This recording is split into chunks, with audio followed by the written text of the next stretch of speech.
Hi everyone, it's Shamila Ramjawan coming to you from the Red Corner Show in Johannesburg, South Africa. It's Women's Month in South Africa, and I'm showcasing 31 inspirational women from across the globe. And we're also celebrating the Red Corner Show first birthday. Today, I have Sarisha Rameshlall Komal from South Africa. She's an education specialist, an author, writer, holistic counselor, international leadership development and empowerment skills training facilitator. Sarisha is making an enormous impact wherever she goes at a grassroots level where it really matters and amongst leaders and decision makers so that this multi-pronged approach can ensure meaningful change at levels that matter. Sarisha is an educational specialist. Her focus is on leadership development and holistic counseling for the past 25 years and holds a master's degree in education, focusing on childhood and youth development, educational, social, and psychologically. Hello, Sarisha, how are you? Hello, Shamila. Congratulations on Red Corner's first birthday. And thank you again for having me on the show. Finally, I get to not just be a fan, but I get to be on the show. So thank you so much for that. I am so honored to have you on the show. And, I did say to you, everything happens for a reason. It's been long overdue. And I must say thank you to Deshni Govender for recommending you to come onto the show. And this was, I think we chatted about it last November. Last November and then again in January. Yes, correct. Yeah. And how's it going on your end? Actually, it's going well. The journey is taking a few bends and twists, but it is exactly as it's supposed to be. So I'm just enjoying and reveling this whole evolutionary journey that I'm on. I have my days, no doubt about it. But I understand that it's very much part of the journey and it needs to move on. For sure. I think we all are going through this exact same thing right now, especially with COVID affecting all of us. But just to start off, please tell us a little bit about yourself, background, career, anything that you'd like to share with us. I think you've given quite a good introduction, and I really am appreciative of that. Thank you so much. But ultimately, I clearly believe that I'm an eternal optimist. I am by nature somebody who's very solution focused, very solution driven, but I'm also my worst critic and equally my biggest fan. So if I have to sum myself up in terms of, separate to the academic and separate to the kind of professional work and qualifications I have in terms of globally, I would say that ultimately I am an eternal optimist. I am willing to always find exactly what we need, given in the context of where we're at, because I accept that everything in life is very much part and parcel of a process. I'm a work in progress, and I give you the exact same respect and recognition. So I am non-judgmental. Let's just get on with living and life. That's the bottom line. I love what you said. I'm a work in progress. And I think that is something that a lot of women don't understand. We are learning every day. We're upskilling ourselves every day. We are definitely a work in progress. Of course, absolutely. Sometimes it can look as a cop-out, but really it is, I feel it's far empowerment approach. When I acknowledge that I'm a work in progress, it allows me the opportunity to be vulnerable. So I can, and I'm willingly able to make mistakes, so-called mistakes, and I can acknowledge it, reflect upon it, and move on.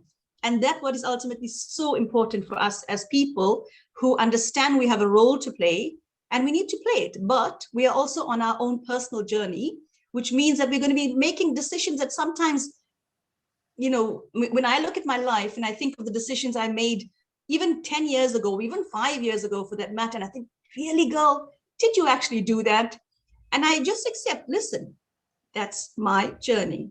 And I embrace it and I say, okay, what's next? There's so much we can take away from that. And I think it's all about acceptance. But how important is it for you or for other females to be empowered? Oh, that is, absolutely, especially that South Africa has Women's Month now, and we're coming out of 9th of August, where we are so proud. I mean, I salute. I did a wonderful program on the 9th of August in Kwamakuta, And the first thing we did was acknowledge that in 1956, South Africa, during the times that we understand the political context in our country, and still we were able to have some 20,000 women be bold enough, courageous enough to be able to say, listen, I know I am worth so much more. I know what I bring to the world. And they were able to get together and do it. And that for me is about self-awareness. That for me is about empowerment. And therefore, I think taking that as a lead, that empowerment or being empowered really is about being fully in your element, understanding exactly who you are. But more importantly, I think, is understanding who you are as a holistic being.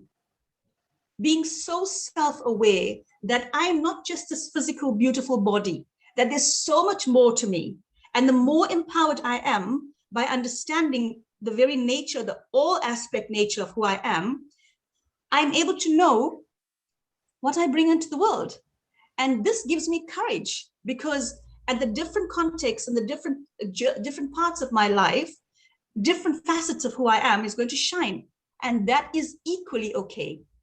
And we aim ultimately to be so empowered that we're not just beautiful physically, that we actually are so emotionally available to whatever it means, to whomever it means, that we're sitting in confidence, we're sitting with courage. So empowerment is very important because it speaks of people being aware of who they are and what they bring to the world.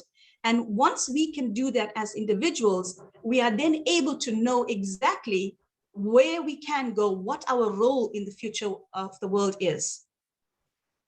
I so agree with you. And you sound like such an empowered woman anyway. But just going back a little bit, talking about the 20,000 women and the march in 1956, 65 years later, do you feel that a lot has been done, or should there be more done now in terms of women, the role of women? Of course, there can be so much more done. The fact that we're still speaking about empowerment in 2021 means that there has been a start. The journey has started. But the fact that we still need to be able to be acknowledged, even in 2021, means that there's still such an imbalance. And we need to be able to create a balance by our actions, by you and I, by persons like yourself, in the platforms that you are working in the platforms that I'm working in, to make sure that we continue the journey. We keep the legacy of empowerment moving, because 20,000 women living in a context of 1956, which we already know were difficult times, but still a diverse community was able to do it. They still found the courage to do it. It means that you and I can equally do the same. Yes, and that goes with collaboration, and I always emphasize that. But Absolutely. Just talking about your workshops, you have a lot of transformational workshops. Do you want to share some of the topics or any brief content with the audience? Of course. Look, the transformational workshops have come about, and I'm very fortunate and blessed in that I've been privileged through a lot of collaborative work with many different NGOs, with very different partners in the world, global scenario, to actually engage with women in leadership positions and equally at grassroots level. And when I'm able to do that, there are a few kind of topics and themes that comes out that are very generalized. And whilst I don't want to, impose a monolithic women in one monolithic category, I still feel that there are certain themes that emerge even in any part of the world. For example, the fact that women still have low self-esteem, the fact that we still need validation from an external, these are the kind of things that, irrespective of whether they're in leadership, whether they're in working as NGOs, whether they're in the community, whoever it is, there are these topics that we need to address. And it is a global, what can I say? It's a global thing. It's not just a global problem, a specific person. Yeah, it's not just unique to South African women, Yes. So the workshops that were created for me, because I'm I firmly believe and understand in holistic development, because I don't think that I am just one aspect of who I am. I'm far more complicated and equally simple, in as being a human being. So the workshops that are created mainly cover the aspect of emotional intelligence, because I think the more emotionally intelligent we are, the more aware, and emotional intelligence for me focuses again on self-awareness. The more aware I am of who I am as a person, the more aware I am of who you are equally, because self-awareness allows me the opportunity to actually be humble about the way you and I are going to engage. Because if I understand myself and understand my triggers and I understand exactly what I bring to the world, I'm going to have the respect and humility to equally give that to you. And I think that comes from understanding my emotions, understanding that if I am an emotional being, if I'm going to be having triggers, all around me, you also. So this is very important for me. So emotional intelligence as a transformational tool is one of the topics that I try to, use as often as possible in majority of the workshops. The second most important workshops, and you will see a thread in the 3 topics that I'm going to tell you now. The second workshop that I love and I'm very passionate about is, started by Simon Sinek. I'm sure you're fully aware of Simon Sinek, and he speaks of the why. So if I understand why I do something, this gives me clarity and direction as to how I do something with my emotions. So the why and the how, the emotions are the how, and the why gives me a clarity as to, okay, so why am I doing this? Where's the purpose in all of this? And then the third aspect that I bring in is how we need to understand our spiritual aspect as people, our connection with the divine source. Whomever, however we connect is our personal business. But the acknowledgement of something divine is so important. So those 3 topics, if we are fully engaged in, and if we are fully able to use the little tools in each of the aspects, in the EQ, in the questioning the why, and then you understanding ourselves more fully, we are able to then come up living more actively in our lives. We are not just dormant and waiting for somebody to save us. We are active participations in our world. And this for me is so important. So the transformational workshops ultimately are about those 3 main aspects. The contexts are different based on who I am doing the sessions with. But the main ideas are that, because I found across the globally, when I've been able to do the training and do consistent engagement with women, the topics that come up again and again is on we need self-validation. And I'm saying, no, understand your emotions. Yes, understand it's what all within. Yes. All within. So it is about really tapping into your own potential as a person instead of waiting for somebody else to save you. I so agree with that. Yeah. Yes, for sure. That is very interesting, Sarisha. And where are you now in terms of that? How did COVID, affect your business in terms of coaching? I think it actually worked very well. Technology has been superb for me because we're able to do a lot of group sessions. However, because I'm such a person who loves to work with my hands, as you may have noticed, I've used my hands a lot already, even in our Zoom session. From that perspective, it's been a bit difficult because I love being able to really allow energy to flow. I want vibrations to be changed wherever we are because we are vibrational beings. And that's what, that's how I'm able to bring in the spiritual quotient when I'm working with people. So using technology via Zoom sessions and whatever other platforms are available in the countries that they are in, I'm still able to work. And since I'm back now in South Africa, I'm able to then physically see people. However, we're still following full-on COVID protocols, but it still gives me the wonderful opportunity to have face-to-face direct physical presence of people. Yes, COVID has its advantages and disadvantages. I totally agree with that as well. So you're a contributing writer in the fields of education, spiritual content, female empowerment, and also the author of an international book entitled Notes on My Fridge. I'm very curious to know about that book, the title, why did you write the book? Please take me through the writings and the book. I love writing. I'm very fortunate that I've been raised in a home where my mom made writing very much part and parcel of our upbringing. So we had to always journal. We had to always journal, and we always had to read. So my love for reading and my love for writing comes from my family, from my mom especially. So when I started doing a lot of counseling, I realized that instead of just writing it in note form, I can actually take notes poetically. I can write it into poetry, write it into prose pieces, so that it actually is even more creative for me as a process myself. So I took the opportunity of taking various client notes across the years and putting them down into poetry and prose pieces.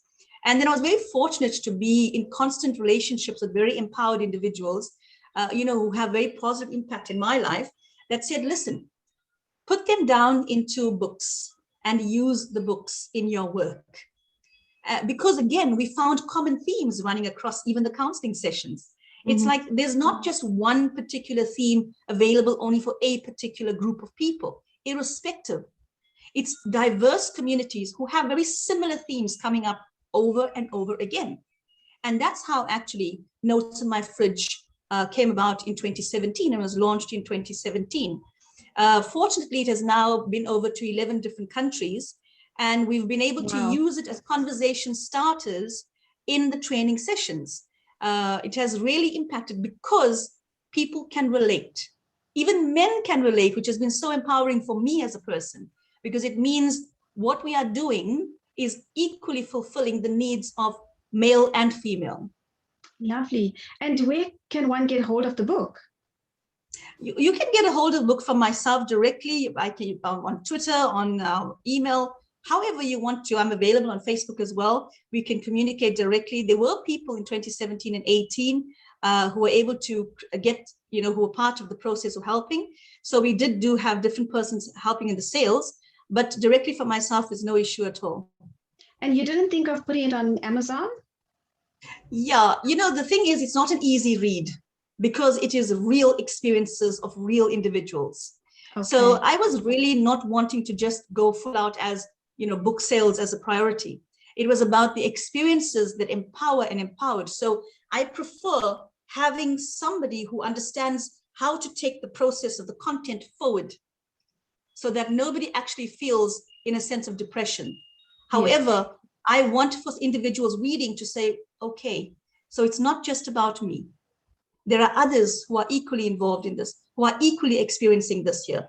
And that for me is so important from that point of view, that we can now facilitate further, that we can actually collaborate and work so that you are equally having the feeling of, I'm not alone in this. It's not just about me. Yes. So your love for reading, what are you currently reading? It's actually quite scary because I have an eclectic reading. I really have eclectic books that I read. However, the whole idea behind reading and reading all kinds of things comes from the fact that, I understand reading firstly is about one's IQ. The vocabulary reading increases your vocabulary, you're a better communicator. But the kind of books that I read are also very, enhancing of one's spirituality as well as self-help books. So I think the kind of books, I'm just probably making excuses for myself, but I think the choices of my books at the moment, firstly, the book called Thrive. I'm not sure if you've heard of Thrive. Definitely one of the books that I would recommend by Dan Buettner. It's about what is happiness for people? How do people actually define happiness? And how do people actually live happily? The reason I love that book is because it's a book about, the stereotypes, what you and I may consider that, if I'm living a particular life, if I'm working with a particular time frame, 25, I'm married, 26, I'm having my first kid, 27, I buy my home. That's the way the timeline that I think works for me. By 30, I should be such a happy woman, right? Yes. But actually, what's happening at 30? Now I have a bond to pay because I bought that house for the kids. Then I have the kids' school fees, and then I have work to think about. So he questions all those things, those stereotypical ideas of what we think happiness is. And what I really appreciate about it is that he focuses on, again, the impact of spirituality in understanding what truly makes profound sense for us to live fully. And that is in the simple things, in being grateful for life. And I mean, all of us now know that during COVID, the one thing that stands out for all of us is gratitude. Yes, absolutely. The fact that we wake up in the morning. Yeah, yes. the gratitude for this birth, gratitude for this life. So that's the first book. And the second book that I'm liking very much at the moment is Lady Make No Excuses. It's a hard book again, which I said, right at the beginning, I'm my very own critic and equally my biggest fan. So this book, which speaks of Make No Excuses, talks about stop making excuses for where you are in your life. You're not the only one that's dealing with whatever you are dealing with. And then she comes up with all these wonderful solutions that allows you to recount and to give you opportunities to think about and be reflective and say, what really matters is that I'm living. What really matters is that I'm trying. What really matters is that I am in the process of becoming every single day with every experience that I'm living with. So yes, it's a whole, it's an eclectic collection of books that I love, but I feel that each of the different titles allows me an opportunity to become more holistic in my approach to life and empower me at every given step. I read something very interesting the other day. If you have nothing to be grateful for, check your pulse. Thank you.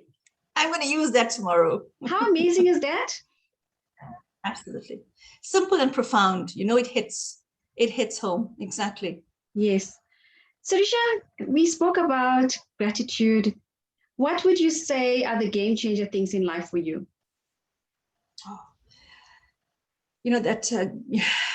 Game changer would be for me knowing that I am living in self-awareness. And hence, I think it is so vitally important that women especially understand that we are creators in this world. We are chosen creators in this world. We can procreate and we can create a whole different vibrational frequency in the world. We can decide by our choices. So for me, the one most important game changer is that I have to always make sure that I am consistently creating opportunities for me for self-awareness and holistic self-awareness. Because as soon as you are aware, emotionally, physically, spiritually, cognitively, financially, you are aware of all the aspects that help us create an impetus and momentum in one's life. You know exactly where you're going. You know what you're creating. And by us knowing what we create, we are impacting on the world, because ultimately women are carriers of truth. We are carriers of culture. We can create the next generation, and we equally have responsibility to the generation present. So it comes with so much of responsibility. So the game changer for me, and the reason why I love what I do, and that's living with passion and purpose, focusing on education and focusing on empowerment, because it focuses holistically on I am a fully aware individual. Wow. And when I am fully aware, I know and I'm willing to learn at every given moment, so that I'm living in a momentum that creates a vibration that I want of the world. Ultimately, I want to be the change that I want to see in the world. And that's the bottom line. Love it. And, for the past 22 years, you've been a skills trainer, holistic counselor, volunteer. You've done numerous amounts of philanthropic work across various organizations, child welfare, NGOs, religious communities. Tell us about that. Take us through that journey. Being a proud practicing Hindu, it comes quite naturally for me. SEWA is very much part and parcel of who I am, how I was raised, right? Maybe just tell the audience, sorry, Sarisha, maybe tell the audience a little bit about SEWA, because they might not know what it is. SEWA is basically about understanding that it truly is in giving when we receive. SEWA is about doing more, irrespective and despite of what you may and may not have yourself. So this whole COVID pandemic right now, especially in Durban, KwaZulu-Natal, during the last month of July 2021, when the country went into riots, when the country went into such difficult political climate, we saw full SEWA in action. And it was not just the Hindu community, it was across the community, diverse communities stepping up and doing so much more, irrespective of the fact that each person has a story to tell of the difficulties that they are equally experiencing during this difficult time. And that's what is SEWA. It is giving when you yourself are not sure of how you are going to be able to get to give, but knowing that you can. That whole idea of abundance, the flow of abundance, it's available. Yes. Have the intention and have the courage to be able to do that. It becomes possible. It becomes possible, absolutely. Yes. Sorry to interrupt you, but back to your work that you do in communities. Yeah, so coming back to the whole idea as to why I love working with NGOs across the country, simply because, firstly, as I mentioned, it's very much part and parcel of being a proudly practicing Hindu woman, and most especially because when you are engaging with other individuals in NGOs, and of course we know how funding in NGOs are pretty scarce, I get to really engage with women with Herculean perseverance. I get to see women, social workers, who are still doing the best of the best, despite of the circumstances in which they are working with. And as much as I think that, you know what, I'm now doing training programs, I'm now part of the solution for the NGO, actually, by me working with them, observing them, engaging with them, communicating with them, they are actually giving me so much more, because they are fueling me to understand that this is what we can do. We can tap into our potential irrespective of what's happening in the world, in our world, in the context of wherever we are working today, because our potential is infinite. We just need to be able to be creative enough and outsource, firstly from ourselves as the greatest resource, because I think we as individuals are first and foremost the greatest resource there ever will be. Mm-hmm. Then we can step outside of ourselves. So the NGO work really, is very much something that I find fuels me as a person more than me actually being physically available or emotionally available, although it is equally in most cases a 24/7 job as well, outside and above my full-time employment. But I make no excuses for it, because it's the kind of energy that every person needs and deserves to give us focus and clarity in collaboration, in communication, and really understanding that every bit helps, every bit counts. I want to give you one example, if you'd allow me. Yes, sure. On Monday, which is the 9th of August, South African Women's Day, I was part of an NGO work in Kwamakuta. Actually, it is a place of safety that a young, beautiful, dynamic young lady, she is now running. She's the manager of the center, the place of safety. And this young woman is able to do what she is doing in spite of her challenges on a personal level, because she understands that she's an empowered female, that she can equally do so much. And the social workers and the women that I worked with, we did a couple of talks together. We did some empowerment programs together. We also launched an empowerment library under my dad's name. So we started the Rameshlall Randir Empowerment Library for the place of safety, because we have understood that when women need a place of safety, they don't know how long they're going to be there. These are women that have been abandoned, women who are being abused. And now they're at this place of safety. They get an opportunity to read books of a holistic nature, something inspiring, something to give them hope. And at this program on Monday, the women that were there, I was emotional, because I thought I'm bringing in skill. I thought I'm bringing in something, and I'm the invited guest. Actually, I was very humbled, because each of the women that were there, and the beautiful thing about it, it was women from young teenagers right up to, I think the oldest person was 72 years.